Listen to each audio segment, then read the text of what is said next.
Happy Friday, everybody. Today is Friday, May 8th, and I'm here to do our daily read aloud. We're going to continue our journey with Edward. And before we get started with the read aloud today, I just have a couple things I want to mention. So if you are in my ELA class, we did our assignment together already, unless you missed the class. So if you missed the class, I posted a video of our Zoom, and then I posted the work that we did. If you need help completing that, reach out to me and I can make sure that I can help you in any way I can with completing that. My other thing, we talked about those reading logs. I showed you where they were on Google Classroom. You can get to those reading logs. They each are labeled with your name, so you should be filling those out whenever you're reading for 20 minutes.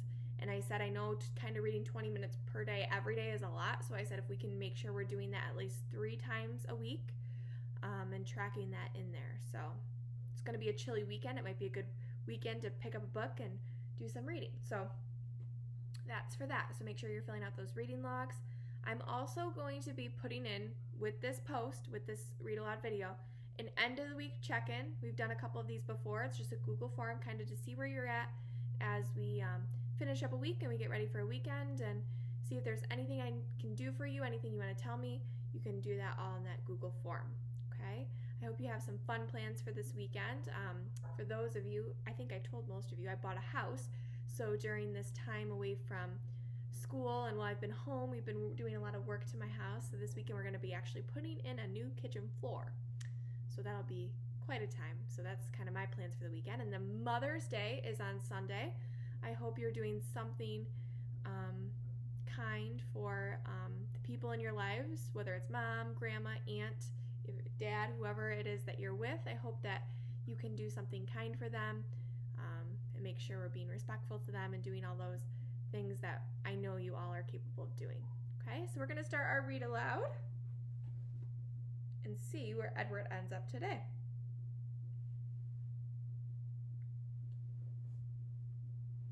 So you're on chapter 16. "Bryce," said the old woman, "get away from that rabbit. I ain't paying you to stand and stare."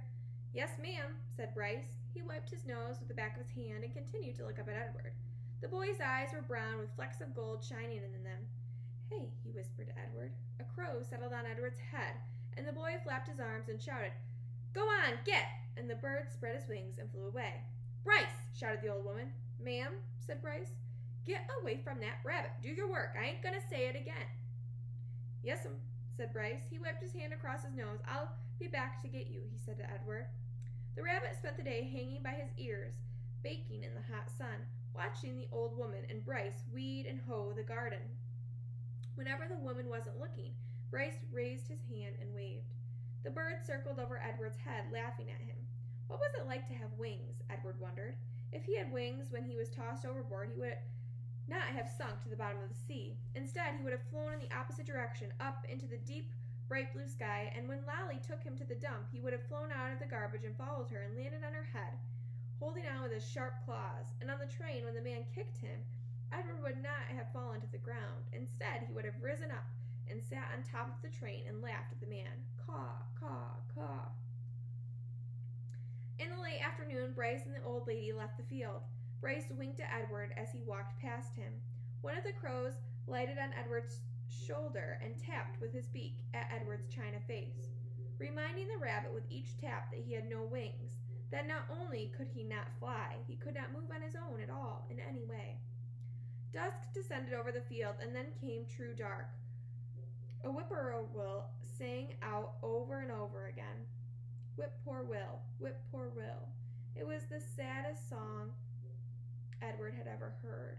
And then came another song, the hum of a harmonica. Bryce stepped out of the shadows. "Hey," he said to Edward. He wiped his nose with the back of his hand and then played another bit of a song on the harmonica. "I bet you didn't think I'd come back, but here I am. I come to save you." Too late, thought Edward as Bryce climbed the pole and worked at the wires that were tied around his wrists. "I am nothing but a hollow rabbit." Too late, thought Edward as Bryce pulled the nails out of his ears. "I am only a doll made of china." But when the last nail was out and he fell forward into Bryce's arms, the rabbit felt a rush of relief, and the feeling of relief was followed by one of joy. Perhaps, he thought, it is not too late, after all, for me to be saved. Chapter 17. Bryce slung Edward over his shoulder. He started to walk. "I come to get you for Sarah Ruth." Bryce said, "You don't know Sarah Ruth. She's my sister. She's sick. She had her baby doll made out of china. She loved that baby doll, but he broke it." He broke it. He was drunk and stepped on the baby's head and smashed it into a million pieces. Them pieces was so small I couldn't make them go back together. I couldn't. I tried and tried. At this point in his story, Bryce stopped walking and shook his head and wiped at his nose with the back of his hand. "Sarah Ruth ain't nothing to play with since. He won't buy her aunt nothing. He says she don't need nothing. He says she don't need nothing because she ain't gonna live. But he don't know." Bryce started to walk again. "He don't know," he said. Who he was not clear to Edward. What was clear was that he was being taken to a child to make up for the loss of a doll. A doll. How Edward loathed dolls, and to be thought of as a likely replacement for a doll offended him. But still, it was, he had to admit, a highly preferable alternative to hanging by his ears from a post. The house in which Bryce and Sarah Ruth lived was so small and crooked that Edward did not believe at first that it was a house. He mistook it instead for a chicken coop. Inside, there were 2 beds and a kerosene lamp and not much else. Bryce laid Edward at the foot of one of the beds and then lit the lamp. "Sarah," Bryce whispered. "Sarah Ruth, you got to wake up now, honey. I brung you something." He took the harmonica out of his pocket and played the beginning of a simple melody. The little girl sat up in her bed and immediately started to cough. Bryce put his hand on her back. "That's all right," he told her. "That's okay." She was young, maybe 4 years old, and she had white blonde hair, and even in the poor light of the lamp, Edward could see that her eyes were the same, gold-flecked brown, as Bryce's. "That's right," said Bryce. "You go on ahead and cough." Sarah Ruth obliged him. She coughed and coughed and coughed. On the wall of the cabin, the kerosene light cast her trembling shadow, hunched over and small. The coughing was the saddest sound that Edward had ever heard, sadder even than the mournful call of the whippoorwill. Finally, Sarah Ruth stopped. Bryce said, "You want to see what I brung you?" Sarah Ruth nodded. "You got to close your eyes."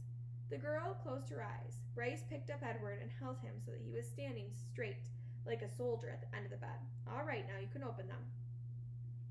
Sarah Ruth opened her eyes, and Bryce moved Edward's china legs and china arms so it looked as if he were dancing. Sarah Ruth laughed and clapped her hands. "Rabbit," she said. "He's for you, honey," said Bryce. Sarah Ruth looked first at Edward and then at Bryce and then back at Edward again, her eyes wide and disbelieving. "He's yours." "Mine?" Sarah Ruth, Edward was soon to discover, rarely said more than one word at a time. Words, at least several of them strung together, made her cough. She limited herself. She said only what needed to be said. "Yours," said Bryce. "I got him special for you." This knowledge provoked another fit of coughing in Sarah Ruth, and she hunched over again. When the fit was done, she uncurled herself and held out her arms. "That's right," said Bruce. He handed Edward to her. "Baby," said Sarah Ruth. She rocked Edward back and forth and stared down at him and smiled. Never in his life had Edward been cradled like a baby. Abilene had not done it, nor had Nellie, and most certainly Bull had not. It was a singular sensation to be held so gently and yet so fiercely, to be stared down at with so much love. Edward felt the whole of his china body flood with warmth. And this is a picture that they have. Whoops.